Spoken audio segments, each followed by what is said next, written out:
दोस्तों, एक ऐसी रात लड़का हो या लड़की जो शादी करते हैं, सभी की ज़िंदगी में वहाँ रात आती है जिसे कहते हैं सुहाग रात। लेकिन एक युवक ऐसा भी है जो शादी नहीं करता, लेकिन उसके ज़िंदगी में सैकड़ों सुहाग रात आती हैं। एक लड़की एक रात। साथियों, बहुत ही इंटरेस्टिंग कहानी है साथियों। हमारे यूनिक स्टोरी चैनल पे आपका मित्रों साथी स्वागत है। बहुत ही मज़ेदार और इंटरेस्टिंग कहानी है, थोड़ा सा टाइम दीजिएगा।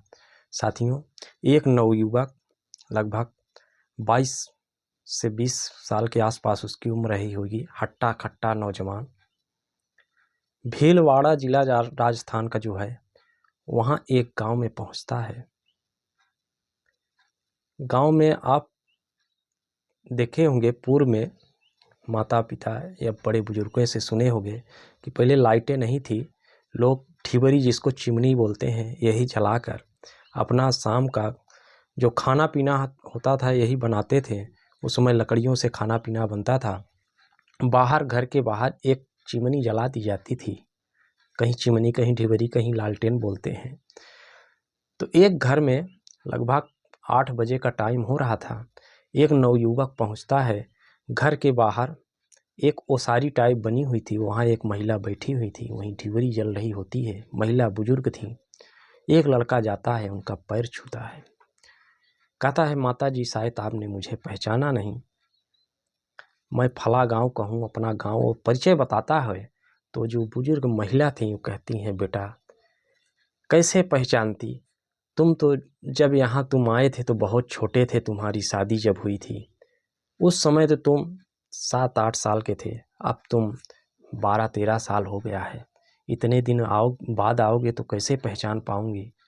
साथियों, माता जी उठती हैं, कहती हैं, बेटा चलो अंदर जाके। पहले काहे संयुक्त परिवार होते थे, तो जो घर में औरतें होती हैं उनकी बहू वगैरह उनको बताती हैं कि दामाद जी आए हैं, खाना पीना बनाइए, इनका अच्छे से स्वागत कीजिए, पहली बार शादी के बाद दामाद जी घर में आए हैं।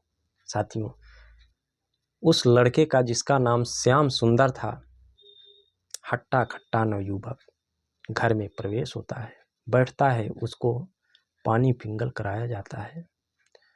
पानी पिंगल कराने के बाद साथियों, खाना पीना बनता है बड़े ही धूमधाम चाव के साथ। औरतें घर पे थी, खाना पीना खिलाती हैं। इसके बाद सोने का वक्त होता है, लड़का सोने चला जाता है। अब दामाद जी पहली बार घर आए थे, तो जो औरतें होती हैं, कुछ भाभियाँ वगैरह होती हैं, तो सोचती हैं दामाद जी को क्यों ना ननंद के साथ कर दिया जाए। पहली बार शादी के बाद आए हैं, अब गौना भी होने का टाइम आ गया है, दोनों सयान हो गए हैं। बचपन में शादी कर दी जाती थी साथियों, लेकिन लड़की की विदाई नहीं की जाती थी 70-80 के दशक के आसपास। तो सोचते हैं कि चलो ठीक है, अब तो बेटी भी 18-20 साल की हो गई है, दामाद भी बड़े हो गए हैं, विदाई ही करना है तो ठीक है, रात साथ में गुजार लेंगे, बातचीत कर लेंगे। साथियों, लड़के को एक कमरा में लिटा दिया जाता है। लिटाने के बाद उसकी जो पत्नी थी उसको भी भेज दिया जाता था।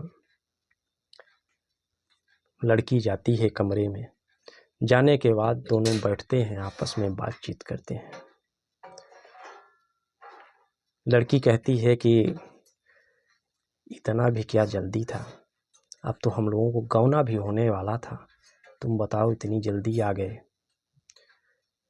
अगर गौना हो जाता, सज धज कर श्रृंगार करके आती। लड़का कहता है, अभी क्या, कहाँ टाइम बीता जा रहा है, जाओ सज धज लो। लड़की चली जाती है, अपना 16 श्रृंगार करती है, गहने वहने पहन के लड़के के पास जाती है। जाने के बाद साथियों, दोनों बैठते हैं, आपस में बातचीत करते हैं। लड़का कहता है, ये तुम्हारे गहने बहुत पुराने दिख रहे हैं। लड़की कहती है, तुम्हारे पिताजी ही तो दे के गए थे। कहता है, ठीक है, पिताजी दिए थे, तो एक काम करो, जो पिताजी दे के गए थे ऐसा करो, तुम दे दो, मैं इसको नया अब लेकर तुम्हें दे दूंगा, ये पुराने हो गए, नए मॉडल के, अब समय परिवर्तन हो रहा है, अच्छा नहीं लग रहा है। साथियों, दोनों बातचीत करते हैं, लड़की उसके बातों में राजी हो जाती है। सारा गहना उतार कर रख देती है। एक पोटली पन्नी थैले जो होते थे उसमें भर देती है कि पति देव मेरे लेके जाएंगे इसको, अब पुनः जब मेरा गौना होगा तो नया नया गहना आएगा। हर महिला को ये लालच होती है कि मुझे अच्छा अच्छा गहना मिले। उस बेचारी बच्ची को भी यही वो हुआ कि चलो अब पति देव बदल देंगे, ये पुराना हो गया है। वो पोटली में भर कर रख देती है, दोनों सो जाते हैं। सुबह का 3 से 4 वक्त का टाइम होता है, श्याम सुंदर जाग जाता है। अपनी लेटी हुई बगल में पत्नी को जगाता है, कहता है प्यारी उठो, शायद सुबह होने वाली है, मैं पहली बार ससुराल आया हूँ। अगर अड़ोसी पड़ोसी देखेंगे तो क्या कहेंगे कि इतनी भी दिमाग नहीं है, ससुराल आ गया है, अभी गौना तक नहीं हुआ है। तो ऐसा करो मैं सुबह ही अंधेरे में निकल जाता हूँ। पत्नी भी राजी हो जाती है कि ठीक है। उसको जो गहना वहना पहने थी सब रखी हुई थी उसको दे देती है कि अब मेरे पतिदेव जी जा रहे हैं, नया लाएंगे साथ में। लड़का निकल जाता है। सुबह होती है। जब घर की महिलाएं जागती हैं तो कहती हैं दामाद जी कहाँ हैं। बेटी कहती है वो तो निकल गए, कहे माँ जी को खराब न लगे, गांव वाले तमाम देखेंगे। साथियों, माँ जी जो उनकी सासू माँ थी कहती हैं, बेटी की माँ कहती हैं दामाद जी तो बहुत अच्छे हैं, चले गए ठीक है, नहीं तो गांव में लोग देखते कहते चलो है दामाद आ गया है, अभी बेटी की विदाई होने वाली है, दामाद यहीं आके डेरा डाल दिया।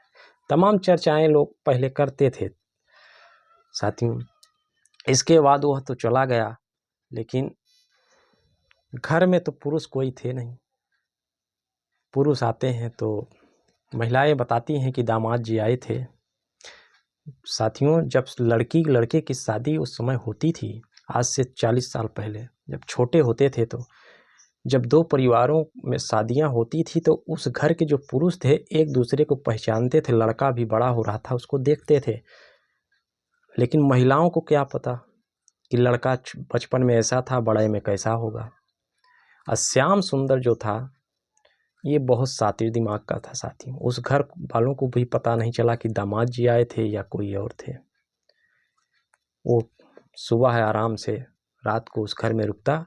उसका यही काम था कि घरों को पता लगाना। एक तरह से वह देखता था किस घर में पुरुष कहीं बाहर गए हैं, रिलेशन में होंगे। उसी समय कहाँ किस घर की बच्ची की शादी हुई है, वो सारी जानकारी लेकर उस गांव में पहुंचता। रात के अंधेरे में पहुंचता, शाम के दुल्हन के साथ रात बिताता और सुबह उसका यही काम था, निकल जाता। वह कई घटनाओं को ऐसे अंजाम दे चुका था क्षेत्र में। साथियों, उस घर के भी जब पुरुष आते हैं, महिलाएं चर्चा करती हैं तो कहते हैं क्या तुम लोग पहचानती थी। गहना भी लेके चला गया। इसकी पुरुष जो होते हैं अपने नज़दीकी थाने में एक शिकायत पत्र दे देते हैं। शिकायत दी जाती है कि ऐसा ऐसा। जब वहाँ जानकारी ले ली जाती थी कि नहीं वो लड़का नहीं आया है, तो एक शिकायती दे दी जाती थी। ऐसी ही एक घटना उसी भीलवाड़ा ज़िले में घटती है साथियों, जहाँ एक लड़का, यही जो श्याम सुंदर था, एक घर में जाता है। उस घर के पुरुष नहीं होते, महिलाएं थी। इसका वो परिचय बताता है कि मैं यहाँ गांव से आया हूँ, फला गांव से, मेरी यहाँ बचपन में शादी हुई थी। उस घर की महिलाएं दामाद जी का अच्छे से स्वागत करती हैं, जैसे पूर्व में घटना घटित करता है, महिला के साथ रहता है, गहने लेकर वो रफू चक्कर हो जाता है। लेकिन वहाँ अचानक धोखे से 20 दिन बाद जो सही दामाद होते हैं उनका आगमन हो जाता है।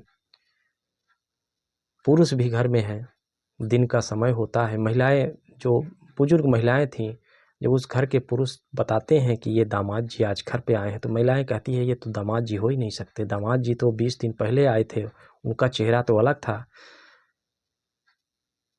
सारी घटनाएं जब बताती हैं तो उस घर के जो गार्जियन होते हैं भौचक्के से रह जाते हैं कि बताओ ये क्या घट गया। महिलाओं को बताया जाता है कि यही हमारे दामाद जी हैं, उनका स्वागत किया जाता है। लेकिन जो लड़की थी उसको बताया नहीं जाता। अंधेरे का टाइम होता है, शाम का वक्त, जब दोनों एक दूसरे से मिलते हैं साथियों, तो जो उस घर की लड़की थी जब अपने पति के पास जाती है तो उनसे कहती है, क्यों जी आप इतना जल्दी क्यों आ गए। जब लड़का यह बात सुनता है साथियों तो भौचक्का सा रह जाता है। कहती है, अभी आप 20-25 दिन पहले ही तो आए थे, अच्छा मेरा गहना लाए हो। जब वो ऐसे सुनता है तो कहता है, तुम क्या बात कर रही हो, मैं तो शादी के बाद पहली बार आया हूँ। लड़की कहती है, क्या आप बात कर रहे हैं जी, अभी 20 दिन पहले तो वही आए हैं। लड़का वहाँ से आके गार्जियनों को, जो बुजुर्ग थे, उनको सारी घटना से अवगत करवाता है। कहता है, चलो ये क्या बात हो गई, कौन मेरे पीठ पीछे आता था यहाँ।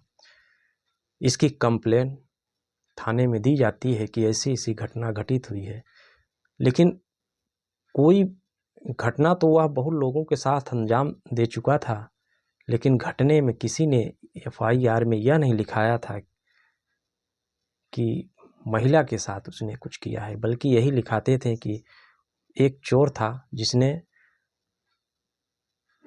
रात यहाँ गुजारा और महिला को ठग कर उसके सारे गहने लेके चला गया साथ। इसको जब पुलिस को काफ़ी तफ्तीश मिलती है साथियों, यह 1970 और 90 के बीच की घटना है राजस्थान की। काफ़ी प्रचलित घटना हो जाती है कि एक नवयुवक वो कई महिलाओं के साथ रात गुजारता है और उनके गहने ठग लेता है, लेके चला जाता है।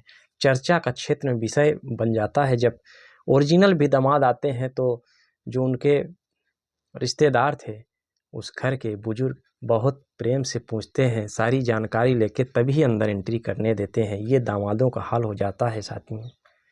अब जब इसकी कंप्लेन 20-25 शिकायतें पुलिस के अलग अलग थानों में पहुंचने लगती है तो पुलिस सक्रिय होती है, इसकी इस हकीकत जानने का प्रयास करती है साथियों।